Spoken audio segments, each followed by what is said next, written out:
Yay! There we go. Welcome in. It's good to have you. How long have we been talking about this? I feel like you and I have been sort of... Like I said, I think it's been like a year. Like, Seriously. I'm not exaggerating. I think it has. I think we've been like DMing each other talking about the idea for literally a year. So I'm happy that we're finally linking our calendars together and making it happen today. I know. It's been long overdue. I know. And I appreciate you taking some time. So, yeah, I'm super excited. How do you feel? Are you ready to go? I'm good. I know you said... I don't want you to be nervous, right? We joked about it. I'm always gonna be nervous. No. With these kind of things, always.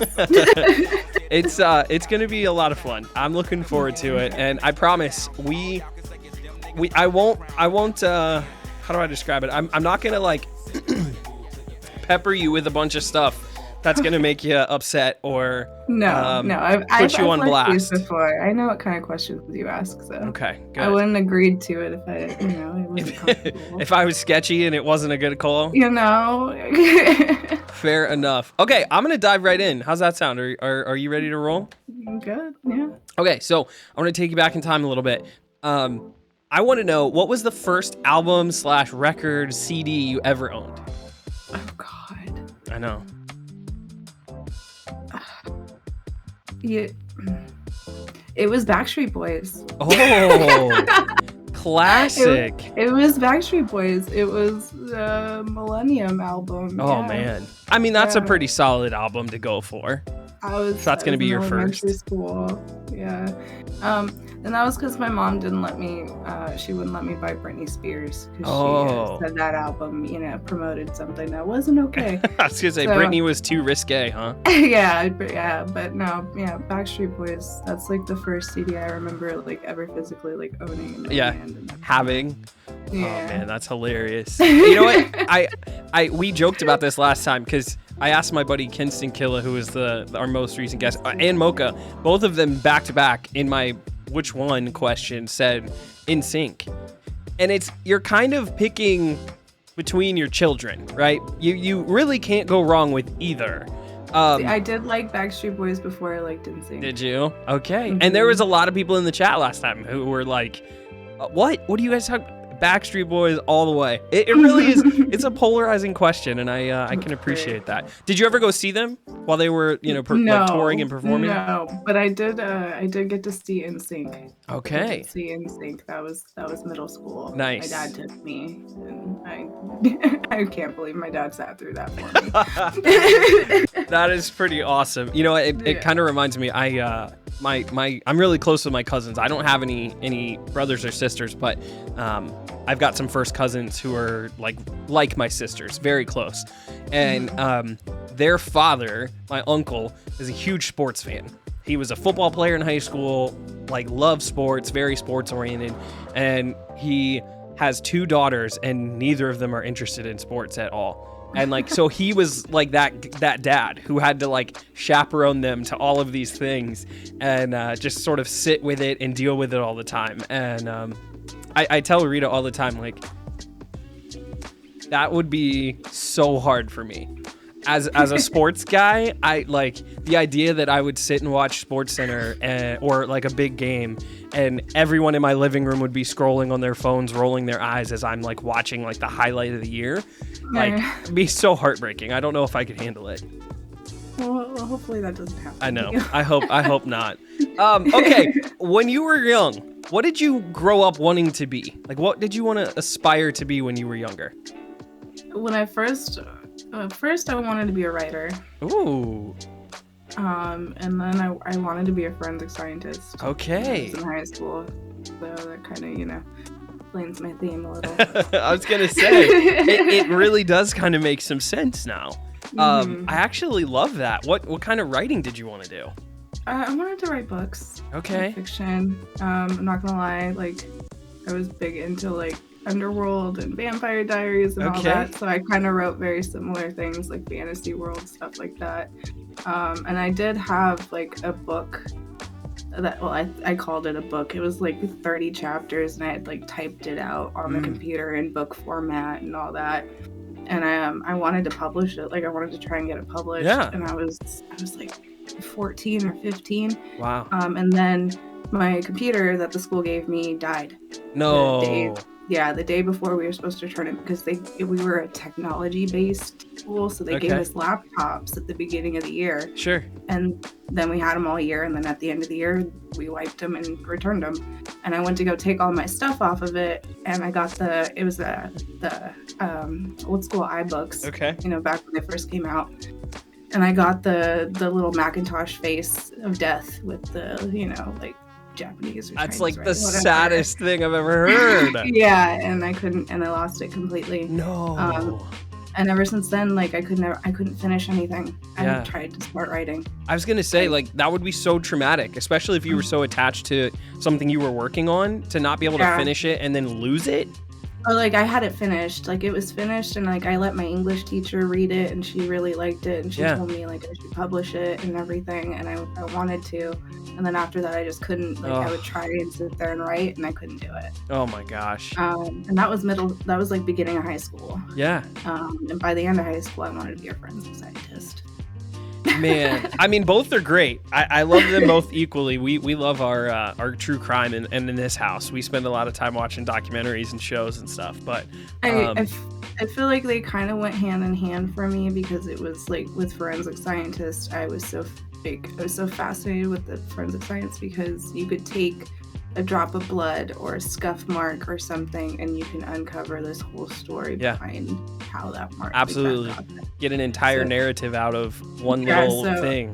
When I look at it that way, it's not too surprising. Sure. I guess, but yeah, it is a little drastic of a change.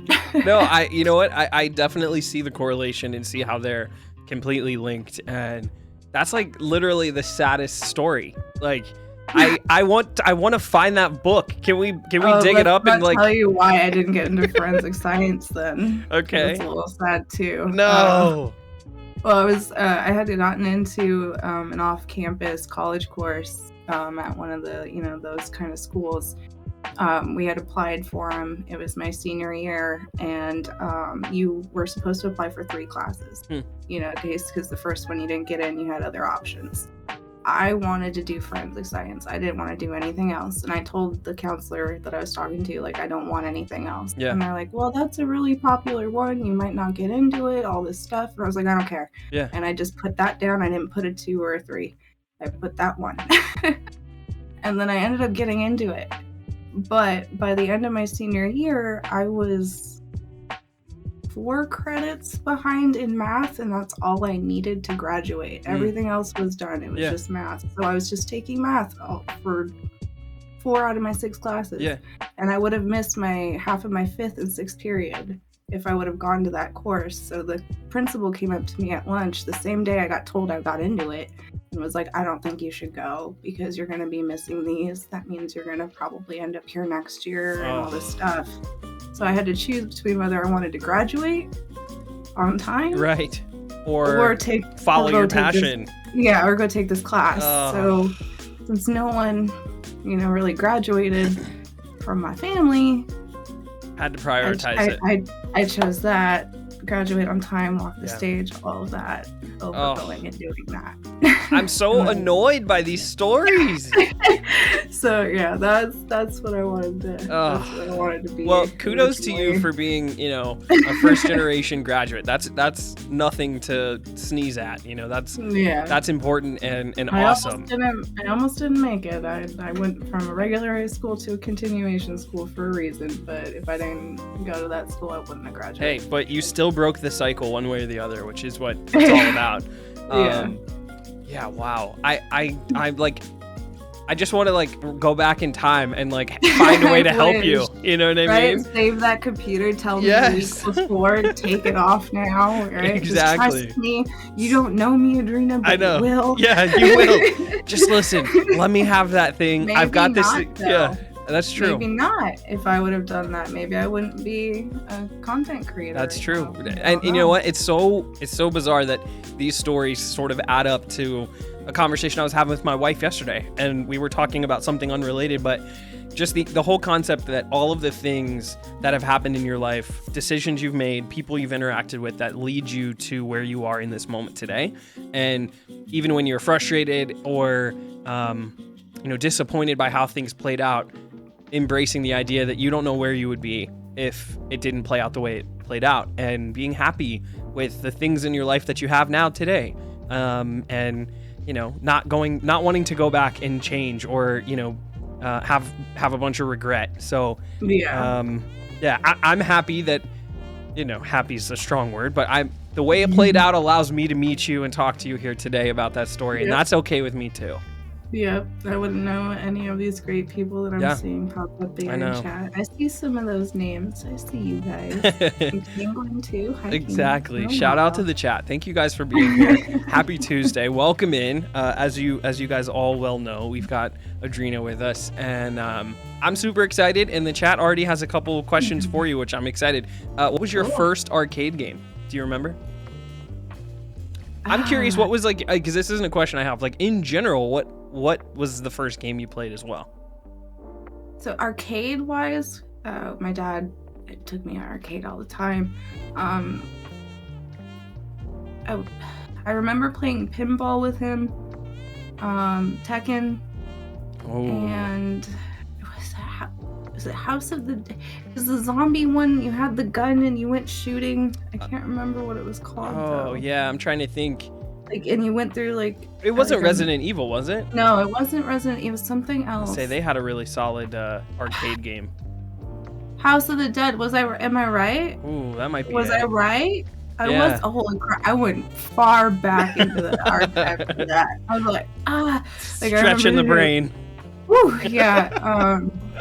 The arcade wise, it was pinball and Tekken, and then it was House of the Dead. Okay. My dad was really into the racing games too.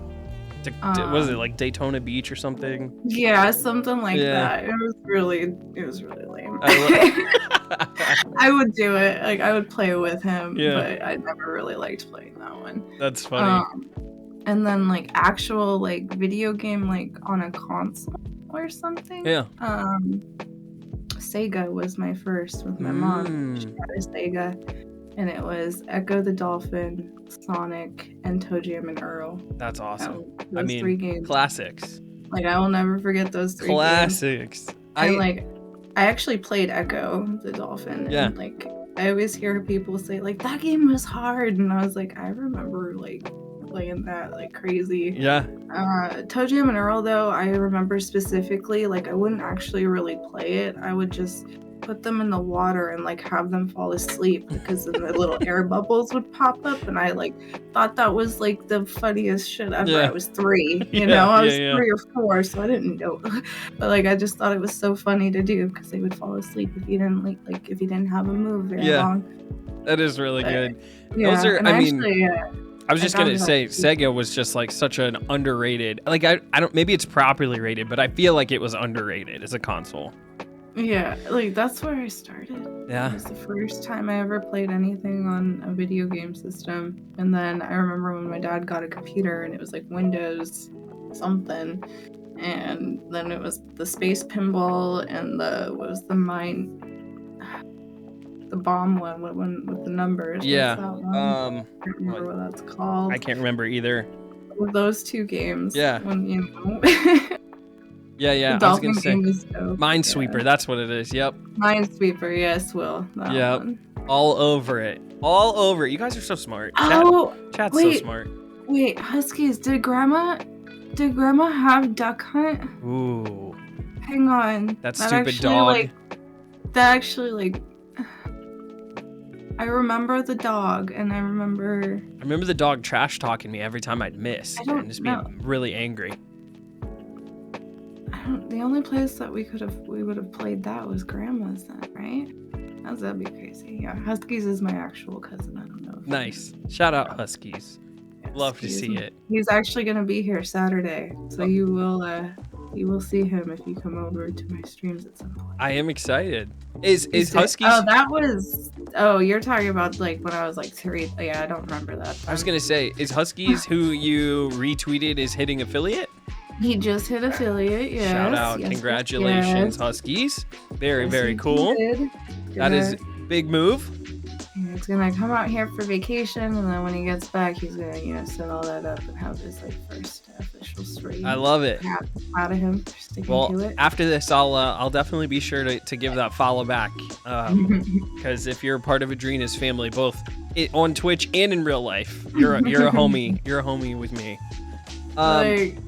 Yeah, I'm grateful for Twitch for that reason too, because me and Huskies didn't really get to have a relationship when we were younger, past elementary school. Sure. 15 years. And now you're reconnected. And then with Twitch, he started coming around. That's awesome. And so it's great what can happen. Yeah, no, I love that. I love that. I actually stay connected with one of my best friends from college because we both will dabble on Twitch. And, as you get older and your lives get busy, it's harder to keep in touch with people, especially with COVID the last couple of years. And he and I are closer than ever before, just from something as stupid as being, staying up late on Discord and working on his overlays or something. You know what I mean? We are super, super close because of that kind of thing. So it's pretty cool. It's pretty cool. Gotta love this whole Twitch craziness. Okay, next question from me. What's something that you've done that most people wouldn't know or guess about you?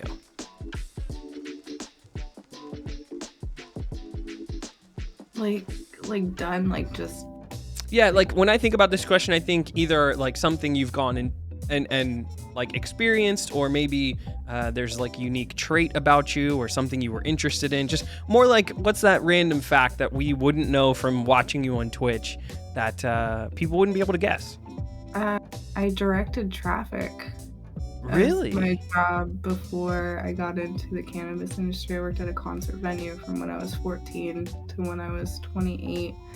And I parked cars at first until I was from 14. Well, not 4. I wasn't in the actual lots because we weren't old enough. I wasn't old enough to be. So I did the pedestrian walk. Sure. And then I went to the parking lots when I was 16, and I was parking, all those lots with thousands of freaking cars. That's crazy. And then from 20 to 28, I was actually directing traffic. No way. I ran a 4-way intersection, actually, the only 4-way intersection. And I'm small. So I'm small, and if a lot of those cars, I could only see up to the middle of that grill. You couldn't see me, I was gonna say standing out there, and hopefully they can see you. That's terrifying. Yeah, but I had a soccer whistle for soccer referee whistle for a reason. Just yell at people. You could hear me from 2 blocks away. I can yell. Yes. I may be little, but I can yell. Some powerful lungs. Mm-hmm. That's awesome. I would never have guessed that. That is very cool. Yeah, I ran a 4-way intersection, and there were no accidents when I was there. There we go. They should have never let you go. They should have kept you. I chose to left. I went into the hospitality industry. I got a job at the hotel, which ended up leading me to be managing, hotel. Yeah. So it was good. It was time to leave. It was a good thing. Yeah. Well, It's so funny how jobs in general sort of can run their course, and sometimes it leads you to something else, and then all of a sudden you are 2 steps away from where you thought you were or where you were going to be, and that's sometimes a great thing too. I'm sure you love what you do now, and it could have been much different had you not had the courage to leave that original job. Yeah, because I'd been there for so long too. Just sit there and be comfy. Exactly. I ran things, I had seniority, everyone knew me there. My mom, had been my boss at one point for a couple of years, so everyone knew who I was already. And then I decided to leave and got into hospitality and then the cannabis industry, and now here I am. And here we are. Very cool. I actually had a question. It's a perfect segue. It was the next question I had on my list. I didn't really expect to talk about your jobs, but what's the worst job you ever had?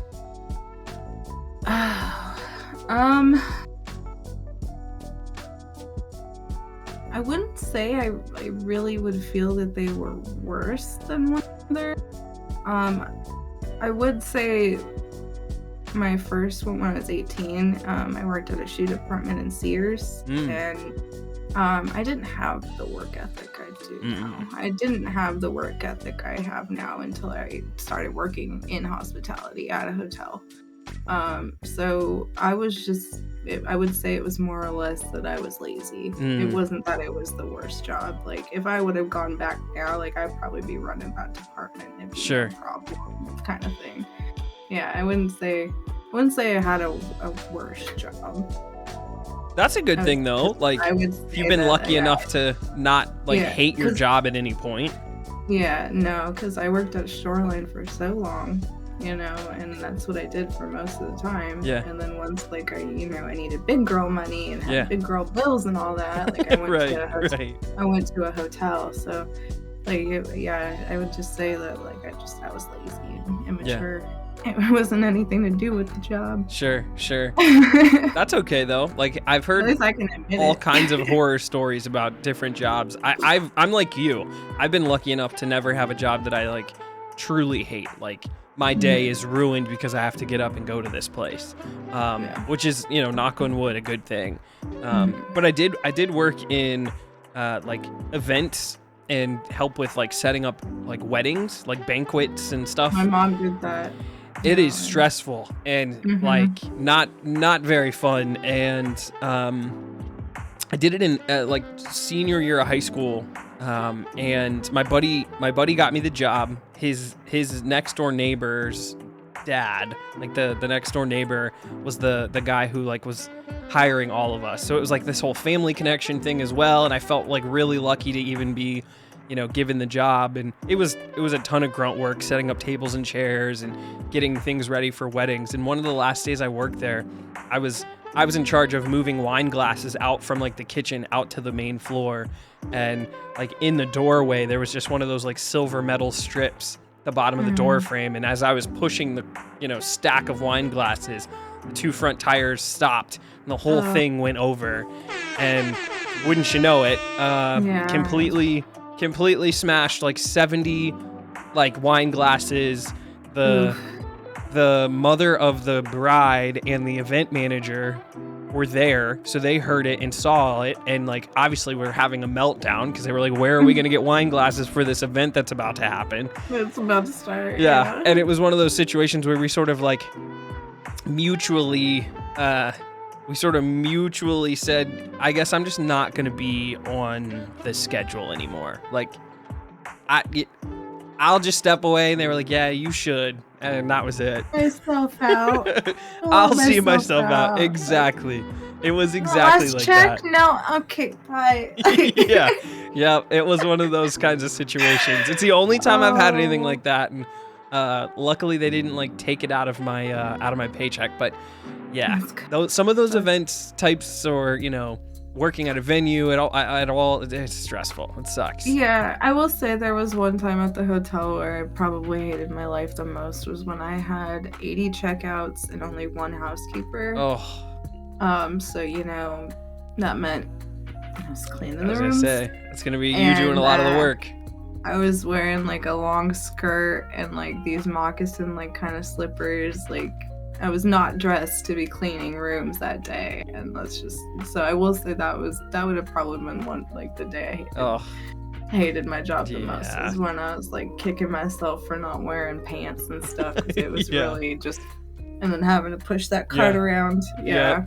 You know what? It's actually that story kind of reminds me, and then I'll move on. I won't take a long time, but there was this time between when I got my job that I have now and when I graduated where I had been working as an intern, but the transition from being an intern to a full-time employee, there was a bunch of paperwork and HR had to process things. So I actually was out of work for a month.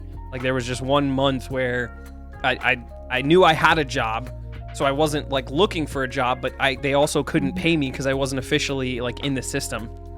And it lined up it just so happened to line up with the time that my mom was transitioning my grandfather from his house in Michigan where he lived to Columbus where he could be closer to her and she could kind of help him as his health declined.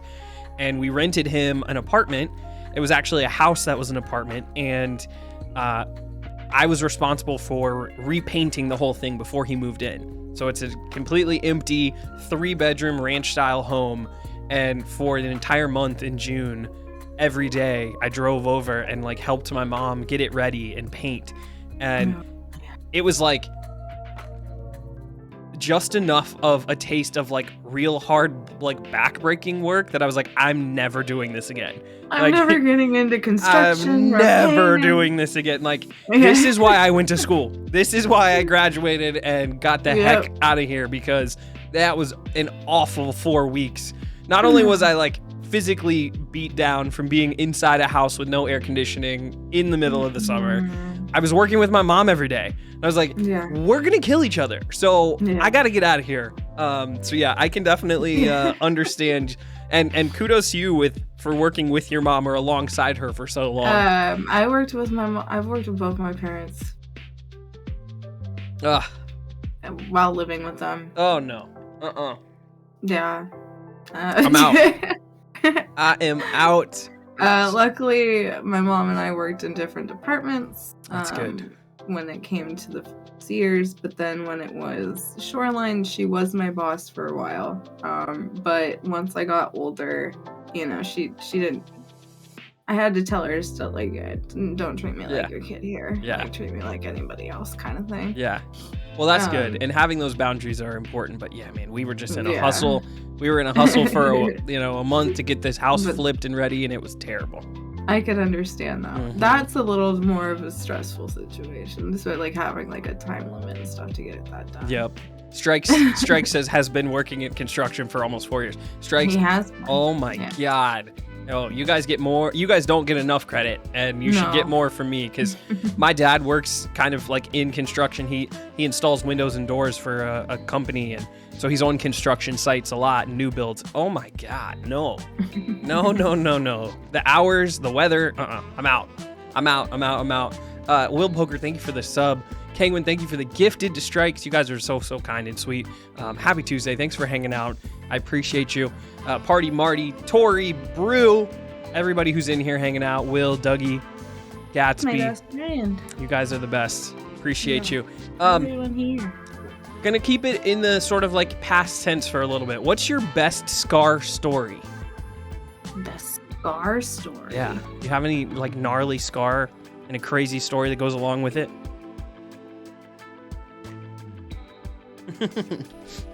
The old body scan real quick. I'm like, well, I mean, this on my face is actually a scar next to my lip. But that counts. Everyone thinks it's a piercing. Oh, really? Yeah, everyone always thought, and I'm like, no, it's way too close to my lip to be a piercing. But yeah, but that was like I had a cyst that just showed up on my face one day. Wow! And I was 17 or 18, and then it got to a point where it was like all I saw on my face whenever I saw my reflection. Sure. And I went home one day and I took a needle to it. Oh wow! Just got rid of it. I was gonna ask, did you like have it like burned off or like? No, I think do they freeze it? They do all kinds of stuff. You just handled it. What a tank. But besides that, I would say I have this scar on my knee still. It's like a figure 8. And it's from when I was like 8 years old. And I was riding my bike. And I remember my uncle was walking our dog. And, my dog was a Labrador pit bull. So she obviously pulled my uncle and ran. So he ran with her. And I remember trying to like keep up with him on my bike. And I was going super duper fast. And then I fell. Oh, yeah. And like I scraped the hell out of my knee, and I still have the scar on my knee, and it was a figure 8 scar. Oh, I still have the action on my knee. To this day, it's never grown back. Or, 8. Wow. Yeah, I was 8, and I'm 32 now. that means that was a good one. They got you good. And then I do have a slight scar still. You can feel it more than you can see it on my hand, but I don't know if this was just like my generation or what, but there was this thing going around in middle school called the eraser game. That sounds familiar. And you and the other person would take an eraser to the hand and their hand, and because they get hot, right? And it would be rubbing away your skin too. Yeah. And then whoever tapped out, whatever, lost. I do vaguely remember that. I have always had sensitive like baby skin. So I was not playing that game, but I do remember people rubbing erasers and then trying to. I kind of see it, yeah. But Ouch. Summer school, 8th grade. Ouch. So I was like 13, And that's still there too. No, I was 8th grade, so I was like 13. Yeah, like I said, you could feel it more than you could see it. Yeah. But those are good ones. Those are the only solid. 3. Yeah, those are the only 3 scars I have. Those are good ones though. I was gonna say I definitely remember people playing that game. I was not about that life, but I did it the one time, and I think it was because I was trying to hang out with the cool kids. I don't remember. I don't remember people sitting and challenging each other. I remember people just acting a damn fool, doing it, getting the eraser hot, especially the big one, like the pink one that you could hold. Yeah, that's what it was. And then touching you with it. Like they would like touch the back of your neck or like the underneath of your arm or whatever. Like it wasn't like we're gonna do it and see who like gives up. It was like, yo, I'm about to get this guy. Like, yo, don't touch me. My friends did that with lighters. Oh, they would like stand here and leave it like this and let it get hot and then touch you. Then touch you with it, or like, and it would leave a smiley face or some shit. Like I hung out with a really weird crowd. I do.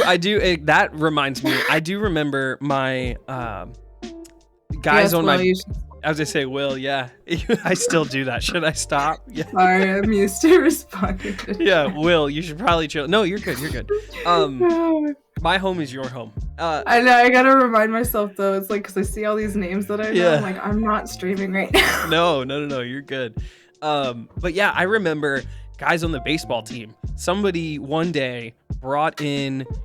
If you've ever used a propane grill, there's like a starter button. There's like this little like, you turn the tank on, and then you like basically like push this button in, and it creates a little spark. It's almost like a miniature spark plug.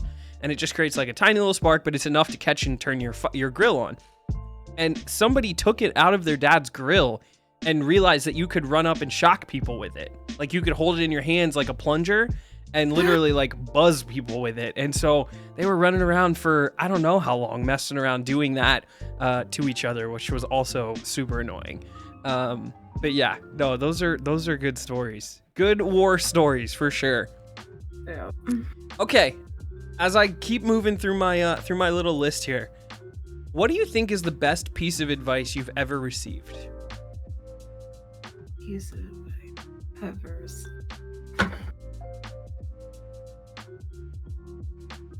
Everything's a lesson, like a life lesson, whether you like it or not. I like that. Whether you like it or not.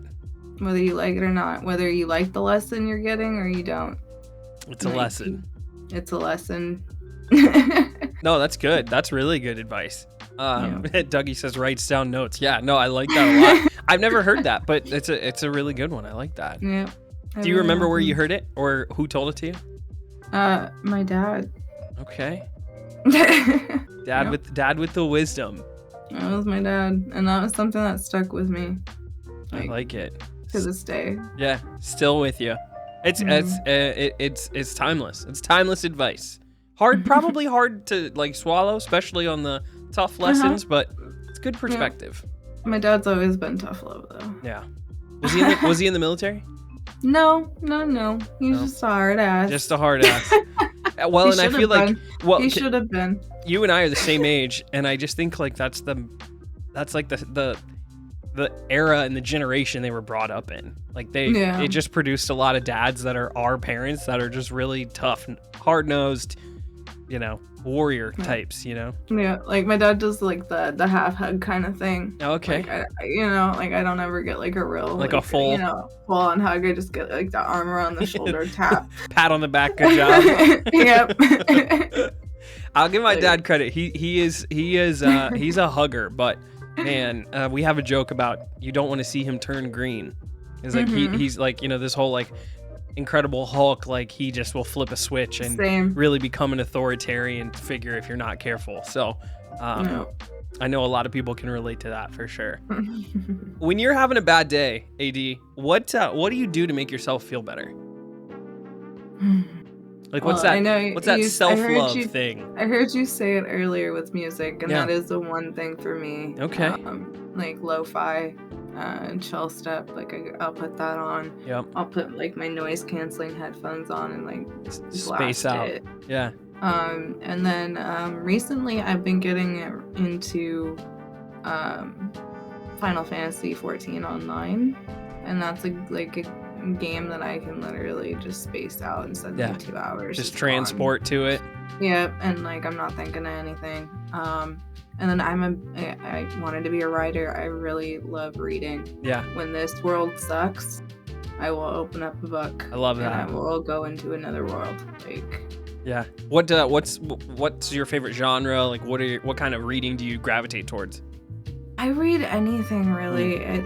Like when it comes to books, like I will go into a bookstore or book section and I will look at the covers and I will just pick it up if the cover intrigues me and then read the back go from there and go from there kind of thing. So I have literally like young adult to like Stephen King. Sure. There's no like specific. That's awesome. Say. I'm a bad student from the standpoint of I love learning, but I am easily distracted and have always gravitated towards being a visual learner versus a written word learner. So I have trouble reading. Not like I have trouble reading, but I have trouble sitting to read books. No, I know people. So hard for me.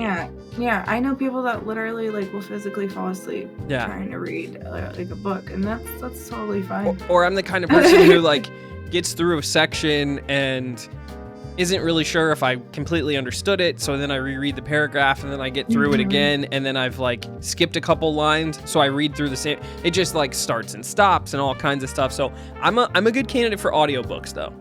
I do love me a good audiobook. See, that's hard for me. Audiobooks are hard. You gotta have a good narrator. Yeah, that is true. If you've got a bad narrator, it's a real vibe killer. Yeah, because I started a book. I started a book series, audiobook, for when I was working, and I could listen to it for 8 hours straight, so I could finish a book in a day probably.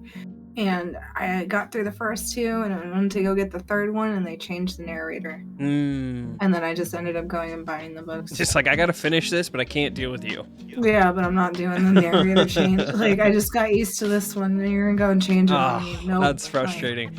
I recently realized that there's a newer-ish trend where a lot of the authors are reading their own audiobooks. Like they are going in and doing it. Like Malcolm Gladwell is a good example. A couple of his books, he actually goes and does his own audiobook for it. So you hear his voice in his voice, which I think is pretty cool. I would like that mainly more because like the author's going to know the tone. Exactly. Of what, they're trying to portray in the scene or the chapter in that particular part. So I can appreciate them doing that. Yeah. Instead of throwing in someone and then having it completely thrown off. Yep, and completely mess up the energy or the way, like you said, the tone that it's supposed to convey. Yeah. Completely agree. Well, I definitely, maybe 2022, I'll make it a goal to sit with a book. Because there's been some really good books that I've enjoyed. It's just been a long time since I've done it. And, I need to. You have to so for me, what I do is, like, I don't sit there and, like, read for hours on end. I'll read a chapter a night before I go to bed. It's a good habit. And, like, just a chapter. Yep. And even if that's all the time you have. It's something. Yeah.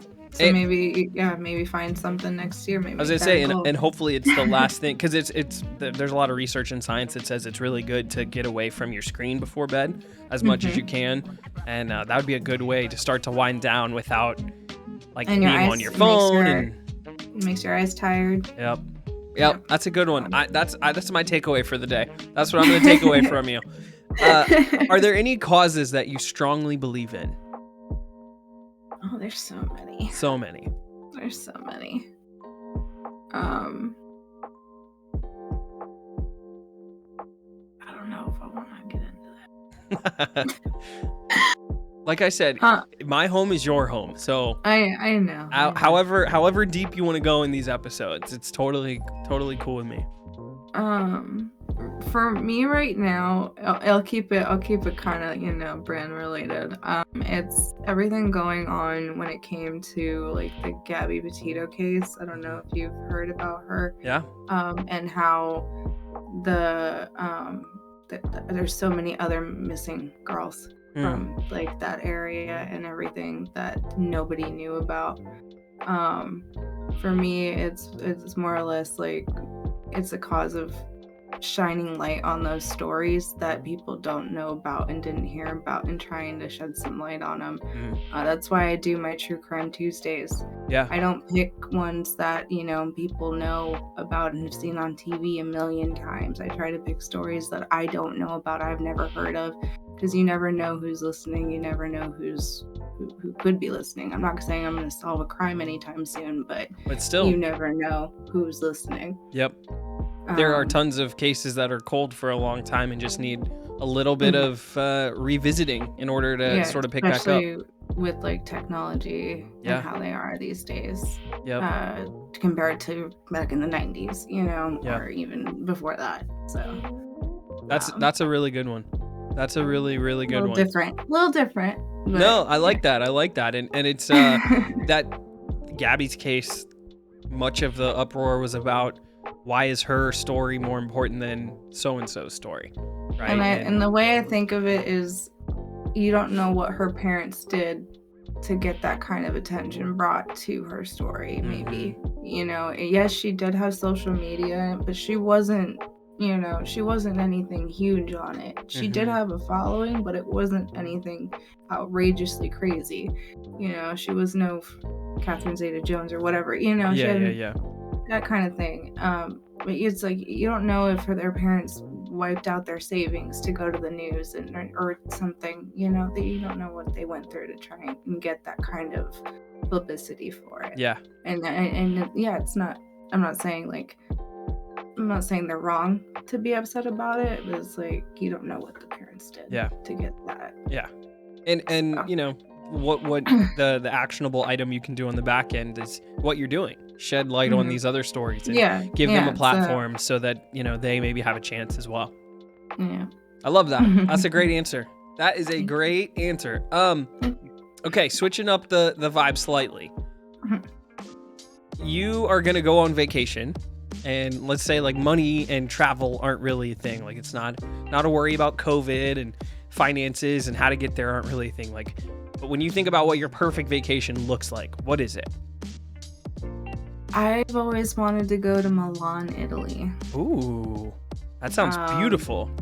Yeah, it is beautiful, and it's like the capital, like literally the fashion like capital of the world. And I was really into modeling in my late teens and early 20s. I did that as like a little side thing. It was just a hobby. Like, I didn't get paid to do it or anything. I just did it for pictures. Sure.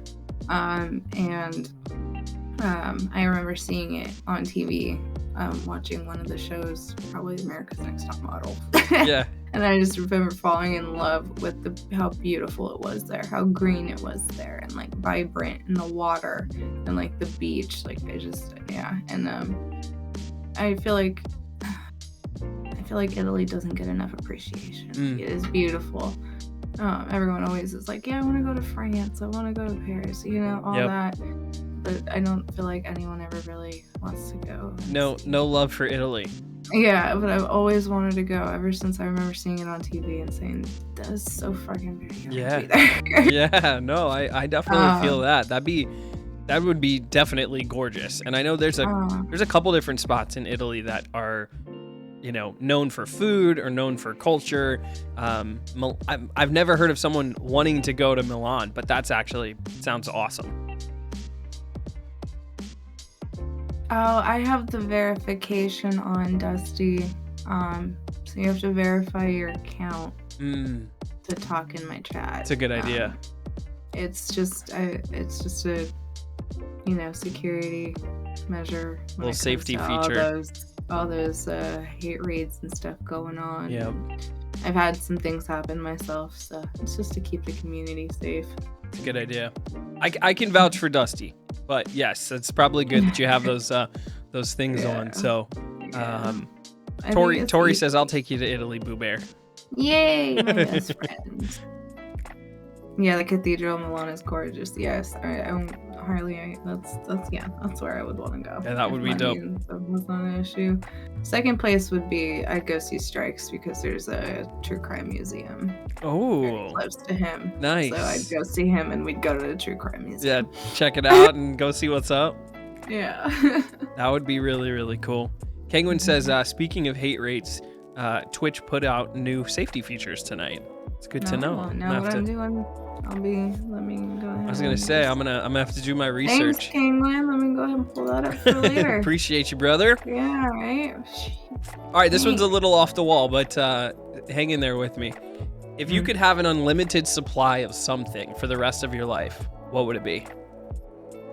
Unlimited supply. No. Do you want a PG answer? I want your answer. Oh, I would have an ever-growing supply of cannabis. It's ready to go at any moment. At any moment, just go. I was gonna say, you and my mom together. She's. I actually might have to message you offline because she's been trying to figure out when Ohio's ready to go. She wants to be there. So, but that's funny. So yeah, we'll talk about that. Yeah. Feel free to message me because I'm back in the industry now that I'm here. Okay. Near Boston, and then, it's nice to be able to be back in it and get the things that I need. Yes. It was a long year without them. That's awesome. Honestly, like, it helps me stay off so many pharmaceuticals. Yeah. Like, that would just, and I am 100%. I do not exaggerate. I believe Mama Lynn would not be here today if I did not get her butt taking Rick Simpson oil the second we found out she had breast cancer. You can feel it in your bones that was something that needed to happen. Like, and with how quick and everything, like how it was a year and it was gone. Yeah. And I firmly believe that if I did not give that to her every day, it wouldn't have been that way. You know what's so funny? As someone who personally has never partaken, and it's not something that Rita or I do, we both work in the health and wellness industry and are strong believers in mental health, and food is medicine. And so we're almost more anti-big pharma and medication and pharmaceuticals, like you mentioned, than we are anything else. So I'm actually totally on board for whatever states pass whatever they need to be honest. So, that's awesome about your mom, and you were able to get her squared away, and hopefully she's feeling better and doing okay. She's good. Everything's good. But it's like, and I've seen it firsthand, like, with that. And like, I was a bud tender for a long time. So I was giving people recommendations for things all the time. And I literally saw a woman in 2 weeks go from completely covered in eczema to cleared up. Wow. To the point where she brought in her family. Like, every weekend she was bringing someone in. Yeah. Like, kind of thing. And that was just from a topical. That doesn't even have any psychoactive effects. It's a lotion. Yeah, right. It's pretty wild how just certain societies and communities just have so many stigmas about so many things, and just sort of get in their own way, and just because of superstition or things that we've been told aren't good for us over time. Rita deals with the same things in food. She's a registered dietitian, and there's a ton of different foods that get villainized. I mean, there's with like the keto diet. Exactly, and there's always like the targets are always moving, and we're always vilifying fat or sugar, or every other little thing is getting picked apart versus.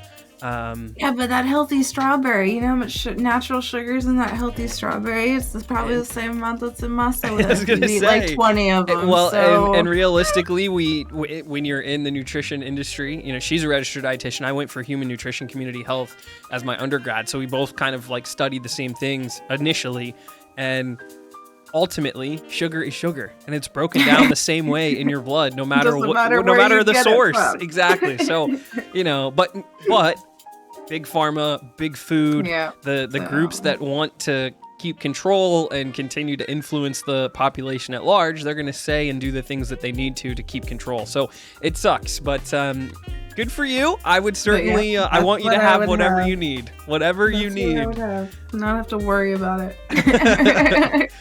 What, have you ever met your idol or someone you admire greatly? Have you ever met, like, you know, the person you look up to, someone really famous? Well, I actually have an honor to say they are a friend. Oh. Now, Ashley Christ. Okay. Wait. Yeah, she's a Twitch streamer. Yeah. She was. I found her on YouTube. Okay. When I first started streaming, and I watched all of her videos on. Yeah, it was like she was helping people, right, on YouTube. And that's where I know that name from. Yeah, and Strikes actually, she started coming back to Twitch, and she was doing channel reviews. Oh. And Strikes was in there when she was doing channel reviews, and Strikes actually got into the queue for it and asked her to review mine. Oh, wow. And so she reviewed my channel and just pretty much told me keep doing what I'm doing. That's awesome. And from there, like, she followed me on Twitter and everything, and like we've talked through you know, messages and like private messages back and forth and all of that. And yeah, she's actually, I could consider her a friend now. That's awesome. Which it's crazy to think about, because everything I do with streaming, I've learned from her in a way. A huge influence. Yeah, no, that is super, super fun. And she ended up actually doing a YouTube video about the channel review on me. So that is on her YouTube. No way. Yeah. I'm going to have to look at that. That's cool. Yeah. And it's titled, like, "This Small Streamer is About to Blow Up" or something. Nice. Like, very cool. Very sweet of her, too. I was going to say, I definitely have seen clips from her on TikTok, like sort of like explaining and walking people through something. So when you first said it, I was like, wait a minute, that sounds very familiar. So very cool that you got a chance to get to know her a little bit, and she supports you and vice versa. That's awesome. It's really, it's surreal. And yeah, I still yell Strikes when he does. That's awesome. I was gonna say, Strikes, what a legend. Shout out to you for helping facilitate that. My godmother, my stream manager there. Welcome in, NCAA. It's good to have you guys. Happy Thursday, Tuesday. I mean, appreciate everybody for taking some time to kick it with me and I was Adrina. just like, Kimbro, is it Thursday? I know. Dude, my days are all messed up with having the holiday last week. I know. I don't leave my house really, so I'm always like, what day is it? Yeah, exactly. Very much the same. Did that happen today or yesterday? Yeah, they all blend together at this point. So I definitely feel that. I have 10 more. How you feeling? This is my little check-in point. You feeling? Still got good energy? We're ready to roll? Okay. If you had the chance to be in the Olympics, you're an Olympic athlete, what do you think you would want to compete in? And it could be summer or winter. I'm good with either one. All right, well, this could go back a little bit. Okay. My grandma wanted me to be an ice skater. Ooh. I wanted to be a figure skater. Okay. Yeah. I like it. Did you? I was gonna say, do you know how to skate? 5. I taught myself vaguely when I was like 13, but I never really I didn't really get to go. I was a rollerblader. I went to the roller rink. I didn't go to the ice rink. Sure. But yeah, figure skating.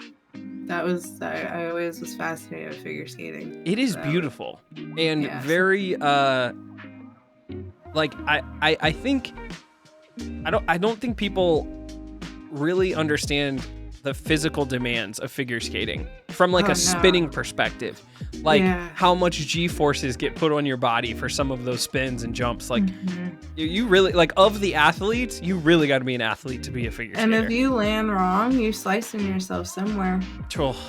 Or a hard bruise. Oh my gosh. But yeah, those skates though, yeah, especially some of those like routines with a partner where they're like throwing the woman up in the air, like it's wild. I've fallen on ice and I've landed on the same spot 6 times, literally the same exact spot over and over, just boom, boom, boom, and I had no exaggeration, a bruise on my thigh. I bet. Like this big, and it was black. For weeks. Yeah, no thank you. Almost went to the doctor because I was like, this is not going away. This isn't good. This is not looking good, Doc. Yeah. That's fun. Now, do you watch the Olympics? Do you are you one of those people who gets really into it? I used to, but I don't actually have cable anymore. I don't really watch TV Sure. So harder to keep and I recently found out, because we got rid of cable as well. I found out recently that most of the TV deals to watch the Olympics, we just found out this summer, it used to be NBC and a couple channels. It's across 8 channels, and only one of them is your major channel. Most of them are on TBS, and it's wild. They're spread out across all of these things. I remember it being on the big prime time main channel. And they still have content out of that main thing. But if you want to watch even a slightly off the beaten path sport, for instance, I like curling. I actually really find curling peaceful. You can't find curling on the main channel following the Winter Olympics. They just don't do it. So yeah, that sucks. They do a horrible job with the coverage. I'm not even gonna lie. Well, a good thing I'm not missing out. No, you're not. I could probably find better footage online. Yeah, well, I was gonna say lots of really good YouTube recaps, which is kind of a good way to figure it out. Dusty says I might go YouTube TV. That's actually what we ended up doing. Oh, okay. Which is pretty solid, especially if you don't need. You want some of the basic stuff, but you don't need any of the specialty channels, right? You don't need the sports package with the additional sports. If you just need standard TLC, TBS. I think the only thing I would have to worry about is if I could get the Rams games for that one in there. Yes, the Rams games. That would be the only thing I would have to make sure if I did decide to get TV. Yes, I was gonna say. Well, he could still probably catch a couple. He could find a live stream of it link online. They're not that hard to find for NFL games. So. Oh, he doesn't have a computer. I do. Oh well, I was gonna say. I tried to find one of those streaming TV ones for you put in the login but it doesn't work with the Fire Stick. Works with everything else but the Fire Stick. I was yeah, Amazon's keeping that wall up. But it's they have the apps on the TV, on the Fire Stick. Why have the app on the Fire Stick if you can't? If you're gonna block it, yeah. If you can't use it, that just doesn't make sense to me. No, you're right. That's a good point. That's a really good point. Yeah, there's a lot going on with the whole TV rights and.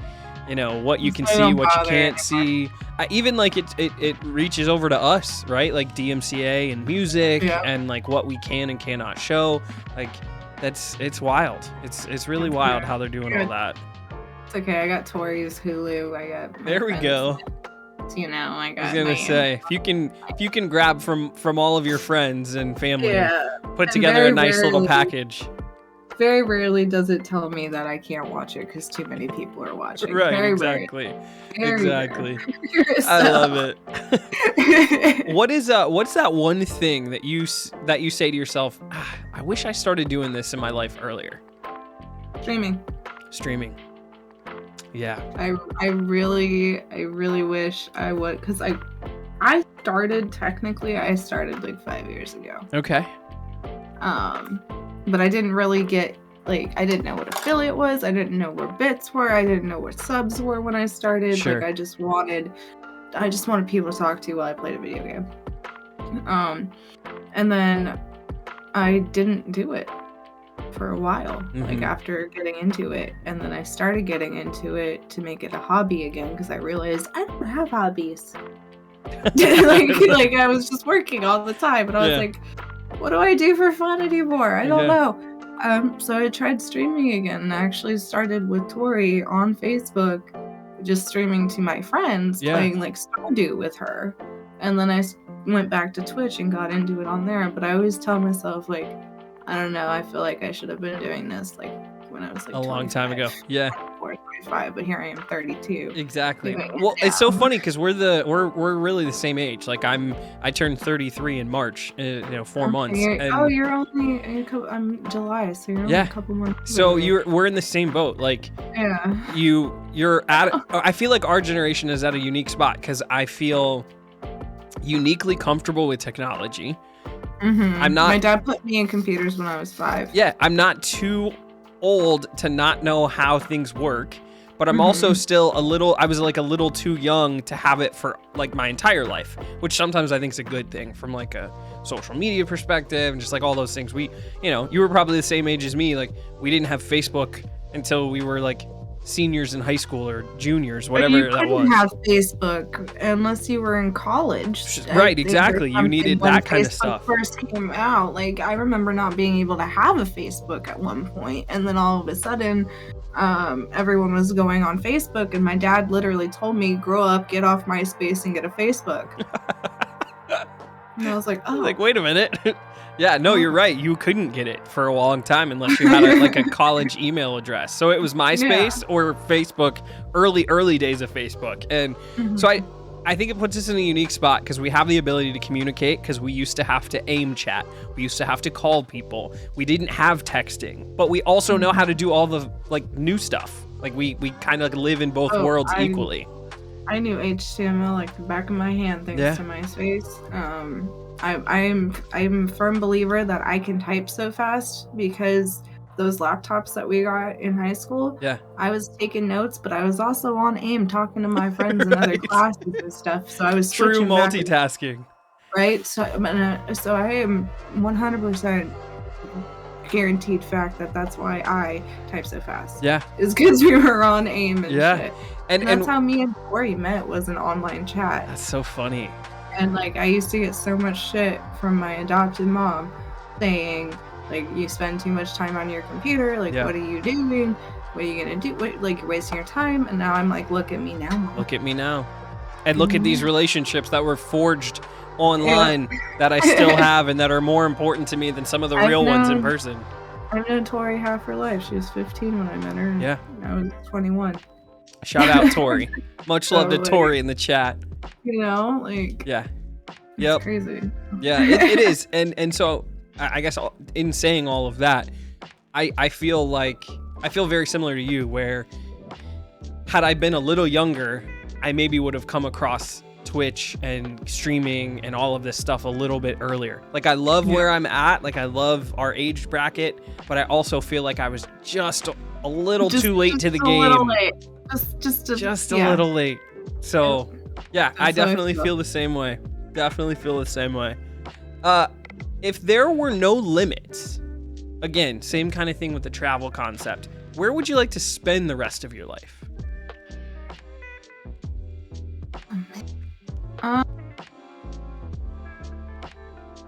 So again, like no financial. Yeah, like you could just pick up and move. There's I'd go back to California. Ooh, back out to the West Coast.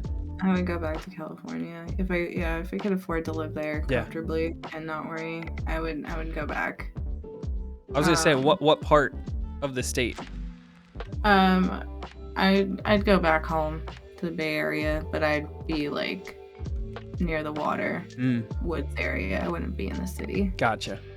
On the outskirts a bit. I've only been to California once. I was in like the Pasadena area.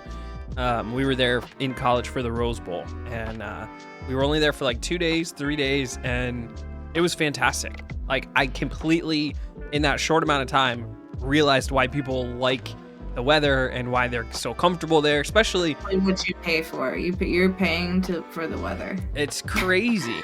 And that's what I was going to say. Like, I remember vividly being outside and being like, this is glorious, especially coming from the Midwest, right? Where it's cold and snowy and terrible all the time. I've been to your parts. Yeah. And so it's like, it's not great. And I get it. It makes sense. But the travel and congestion and traffic, like, and like the just like denseness of all the people. Oh, terrible. I don't miss that. I don't know how people do that. Like a 2 or 3 mile drive is like 14, 15 minutes at least. It'd be like 45. Oh my God, that's crazy. It took at least 20 minutes to get anywhere if there was no traffic where I lived. That is bananas. Yeah. Can't even believe it. It was gross. And like it would take me like 2.5 hours to get home from work. Oh. When it should have only took a half. It would take a half hour if there was no traffic, and it'd be like over 2 hours if there was traffic. Ugh. Yeah, and that's like the worst part about that is like it's the end of the work day. Like all I want to do is be done and home and chill. Home. Yeah, I don't want to be in this car and be, pressing the brake every 2 seconds behind you and whatever. Like, yeah, no, that's the quality of life part that I would really struggle with. That's why I said I would live in the woods. Yes. Yeah, I was gonna say, it'd be way out there. I don't blame you. I do not blame you at all. My boy Jay Gotti, thank you for 22 months. Oh my God, dude, we're getting old on Twitch. Whoa. Love you, brother. Thank you so much. Appreciate you. Says he can't stay, but gotta drop it. All love. Thank you. Okay, this is a fun one. I like this one. You physically can't time travel, but your phone can. 5 years into the future. What's the first thing you're gonna look at? You're gonna open up your phone. What are you gonna search? What app are you gonna open? Where are you going first? It's Discord. Oh, it's usually the first app I look at. That's a good one. And see who's still around on Discord. Yeah, see if my Discord's still a thing. I guess that's like the first thing. I like that. You know what? I've had a bunch of people answer that question and say, "Oh, I check like the lottery. I'd look up myself. I'd go to Facebook. Whatever." I've never heard anybody say go to Discord. I like that. I got him at Discord. Check in on the community. Yeah, who's still here? Do I still have a community? Is that fuck up? Oh, I love that. That's hilarious. That is so fun. Yeah, that's a good answer. That is a good answer. Okay, another fun one. What terrible movie do you secretly love? And I mean, like, the movie is kind of like the consensus from everybody is it's kind of terrible. Like, it's not really good. But you're like, you know what? I love this movie. It'll be with me forever. Tropic Thunder. Tropic Thunder. Classic. And, like, I don't really like Ben Stiller, but for some reason he's really stupid good in that one. And I freaking laughed my ass off. Yeah. I was just like, but this is so bad at the same time. There's Jack Black. There's Robert Downey Jr. Yep. Like, there's so many, that cast, the whole cast. Like, and I would argue too, that cast, not only from like a name brand power, but where they were in their careers. Like, really, kind of in the height of their powers for all of them. All, banding together for this crazy outlandish film. It's pretty good. That's a good one. Another one I would say is Hot Tub Time Machine. Oh, okay. You ever see that one? I saw I saw the second one after seeing parts of the first one. Yeah, the first one's good. But the second one, like, I guess see where they went with the second one. Yeah. You can't beat the first one. First one's. But it's definitely like one of those like that movie. Hot Tub Time Machine. Those are two good ones. Those are good answers. Those are really, really good answers. I've told this story. I'll make it quick. There's a really, really bad Martin Lawrence, Dave Chappelle film called Blue Streak. It came out in like the late 90s. And it's easily like one of my favorite movies. And I looked it up the other day. The IMDb rating is like 5. It's like categorically like people do not like it. But Gatsby knows I love Blue Streak, and it's just like Gatsby's a movie buff. Maybe it caught me in a moment in my life where like that type of humor, or maybe it's the memories I have quoting the film with some of my best friends at the time. I don't know what it is, but that movie's generally hated by most people, and I freaking loved it. I was gonna say, since we're around the same age, you should definitely watch Hot Tub Time Machine with your parents. Okay. A lot of those references will make sense for them.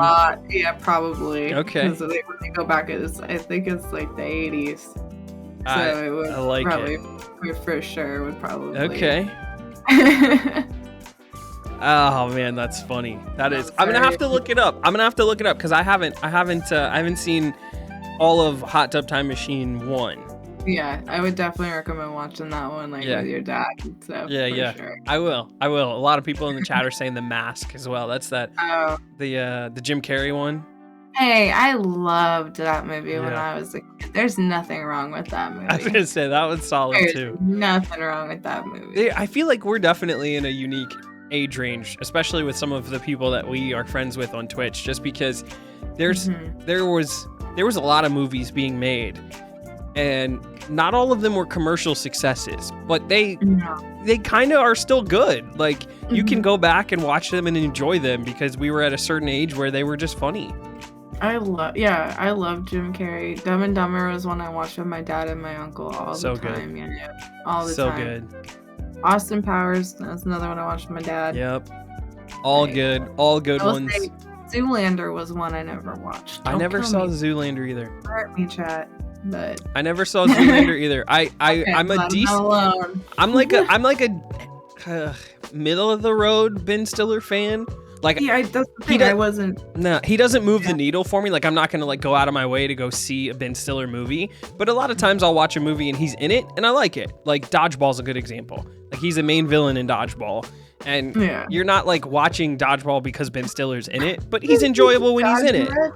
You can dodge a wrench, you can dodge a exactly. And he has got a couple one-liners and some stupid stuff happens and it's fine.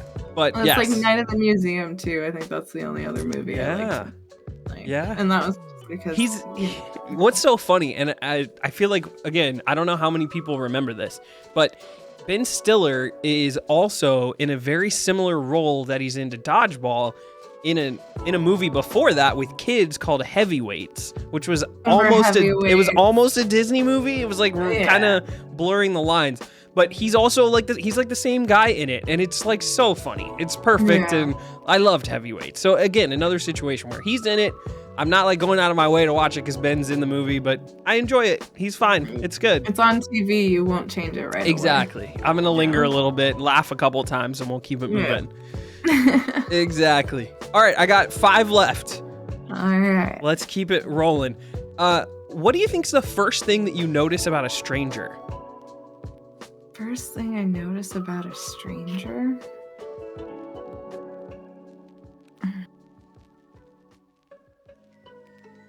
I mean, probably what they're wearing. That's probably what it's going to catch my attention. Like if they're wearing a bright color or something. Okay. Something that stands out. Yeah. I was going to say, Kinston Killa had a very similar answer. For the same reasons. He likes fashion. He sort of gravitates towards clothing and fashion, and Mocha Butter did the same thing. So I'm not surprised by that. That's a good one. Yeah, probably colors. That's probably gonna be it. I'm really curious to see how our lives all change as we move forward. Because at some point, I'd like to think that we're gonna go back to a world where we don't wear masks in public full time. Yeah, because faces used to be what people notice, right? We're hardwired as humans to recognize facial expression and symmetry and things like that, read lips, eye contact, and I feel like we've kind of been sort of desensitized to it a little bit because everyone's wearing a mask and pretty much looks the same. So one of the ways we differentiate is clothing. You're wearing red and you're wearing blue because I can't see your faces and I don't know what you look like. So I'm curious to see how that changes for everybody. I'm hoping. Yeah, I remember watching a video online and it was a college class who had been wearing masks for, the past 2 years, and then they actually took off their masks just to have everyone see each other. Yeah. Everyone was like, "Oh my god, that's what you look like?" Yeah. You don't expect it. And that actually happened to me recently when I was going to get my tattoo done. I actually saw my tattoo artist take off her mask, and she didn't look like what I was I thought she did. Wait a minute. Yeah. Yeah. I actually had a really similar experience with the lady who I go to for haircuts. Same kind of thing. I'd only ever sort of interacted with her during the pandemic is when I started going to her, and she had masks on, and I was like, "Oh, that's your face. That's what you look like. I didn't know." Yeah. Okay. Same kind of thing. And I didn't expect, right? It was like, I didn't expect you to look the way you look. Like, not that there's anything wrong. It's just, you have no, it's not what you the voice, the face, the body type. You've put together like something in your head for what you think somebody looks like. And outside of a mask, they don't look like that. It's crazy. Yeah, that's what happened. Yeah. It is crazy. Okay. What do you think is a deal breaker in your relationships?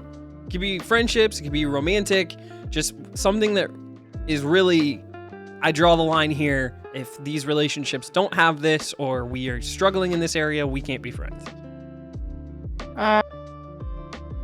Communication is a big thing, obviously, and I'm learning that more and more now, to stop letting people just repeat the same kind of stuff when I've vocalized what I want and need out of a situation, kind of thing.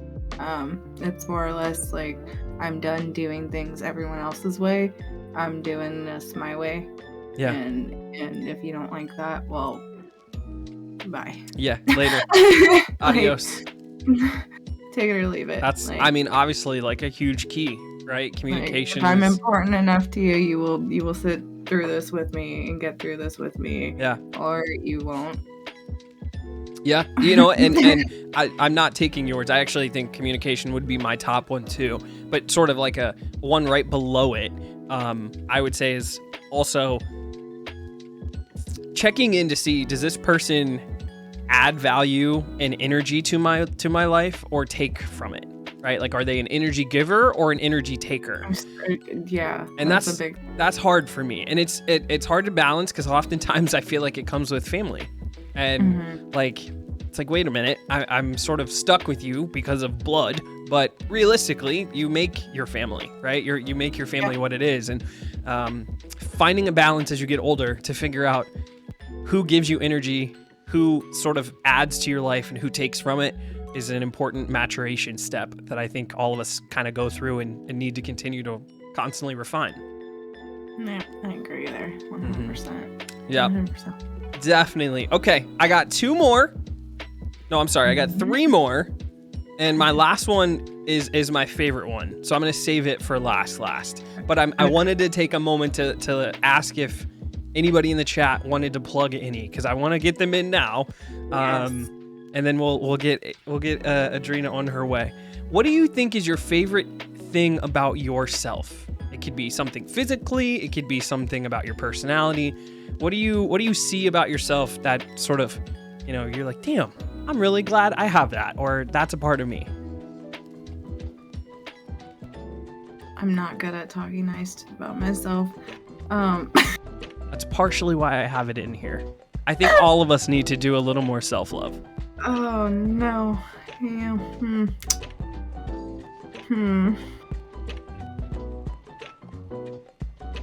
I guess I would say my ability to adapt to any person I'm kind of like talking to.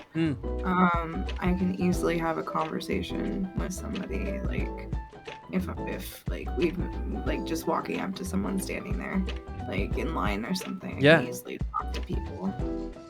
That is a very useful skill to have. Yeah.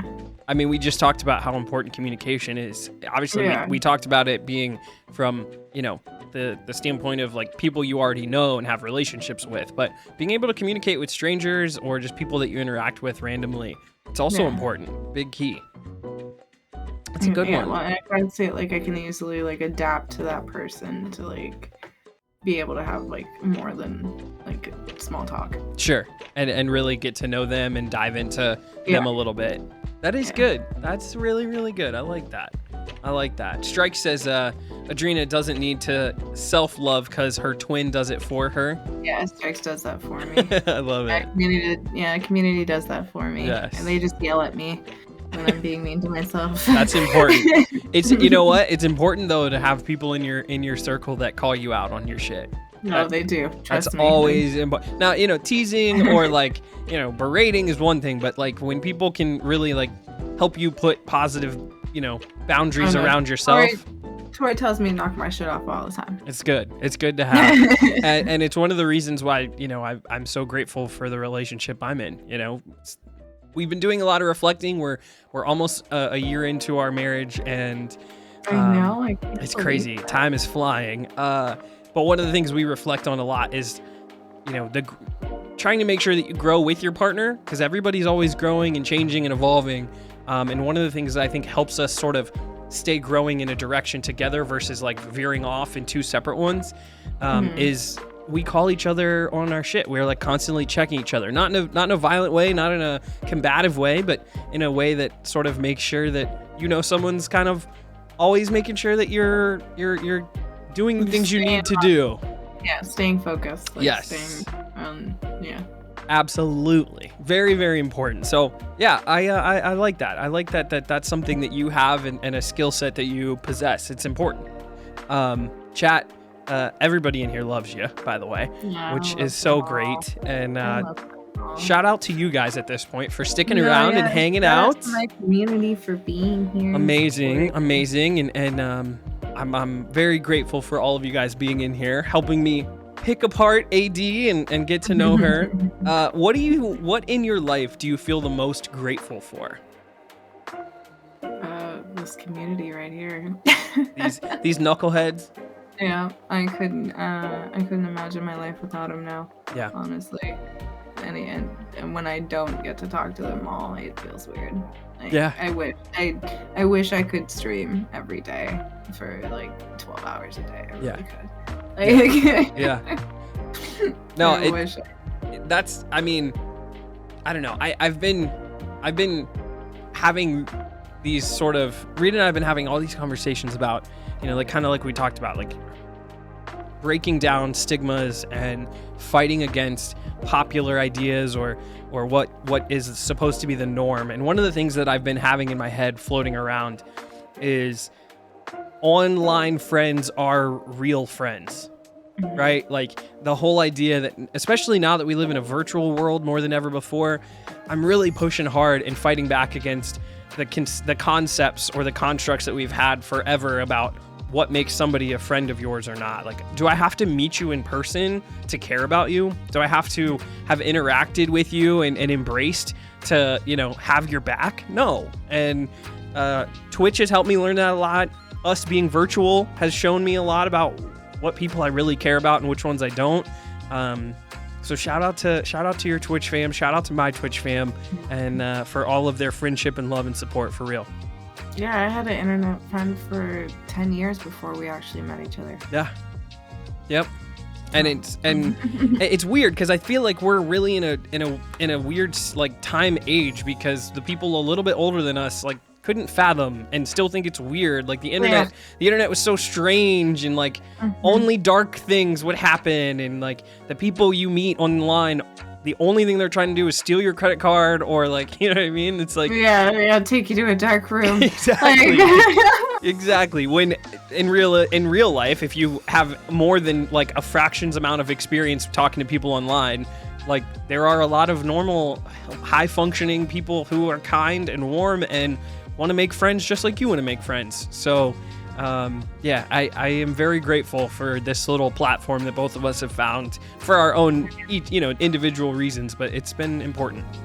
No, I mean, we may be on here for different reasons, like what brought us here, but it brought us together. Yep, absolutely. I'm grateful to know you, Kimbro. Me too. Okay, this is my last one.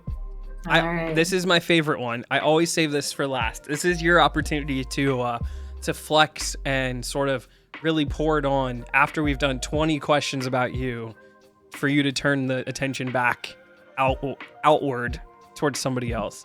Which of your friends or your family are you the most proud of, and why? Okay.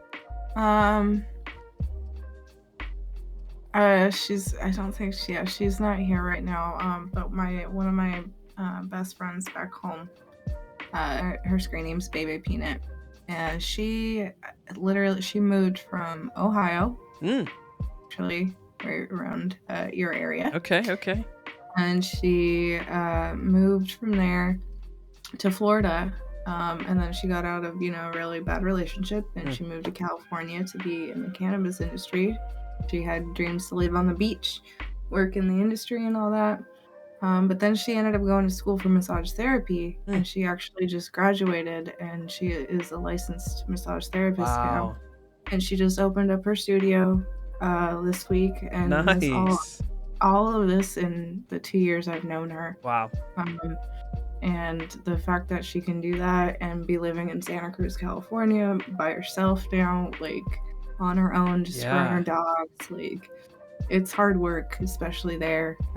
Being, I was born and raised in that area, so I know how expensive it is. Yeah. And the fact that she left from Ohio to Florida to California, like, literally, it's drastic changes. All three. So that's two. That's so impressive. Shout out to her. Yeah. Wow. What an incredible story. She's got to be so tough. She is. And some real courage to do all that. So I definitely look up to her in a lot of ways. Yeah. Like, if she can do all that, then I'm gonna kick butt with streaming. Yeah, definitely. On your toughest day, it's like, yo, she's out here doing this. That's awesome. It's cool to have somebody like that in your corner that is an inspiration and a friend. And kudos to her for a tough path that she seems to be navigating and smooth sailing from here on out. Yeah, she's kicking ass. Good for her. Well, that's all the questions I have for you. This lived up to all of the expectation that I had. This was so fun. And like I said at the top, I know we've been talking about this for a long time, and I'm glad that we finally were able to make it happen. And I'm just very grateful for your friendship, for the time that I've known you. And, you've always been real. You've always been kind. There's a handful of people that I interact with on Twitch where we don't have to be in each other's Twitch streams lives to have an impact and to have like that sort of vibe and energy stay there and be real. And you're definitely on that list for me of somebody who I can pop in no matter the time. Like, some people are like, oh, I was lurking because I haven't been here in a while and it's awkward. Like, I will never feel that way about you or your community, and I hope you feel the same, vice versa. And that's important. That means that you're doing something right when you're really interacting with people. I just had somebody who has been following and lurking me for a year and 9 months just say hi. Wow. 2 days ago in chat, 3 days ago in chat. Just said hi for the first time. I've been lurking for that long. So that's amazing.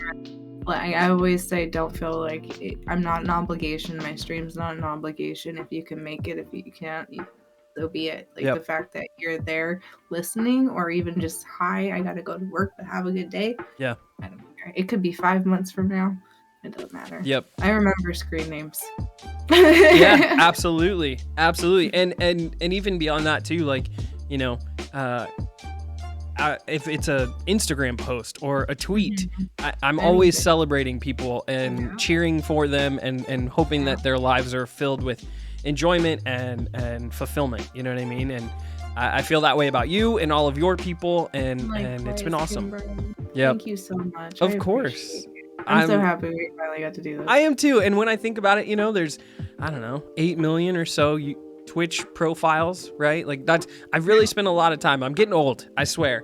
I've been really reflective the last couple of years, and thinking about the people that I've met and interacted with, and even beyond that, the people that reach a level with me where I want them to be on 21 Questions with me. Like that rarefied air, if you will.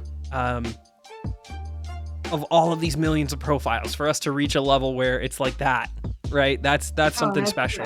I tell them all the time that you can be anywhere on Twitch. You can be doing. You don't even have to be on Twitch, but you're sitting here with me for 4 hours. Like, yeah, it's crazy. It's crazy.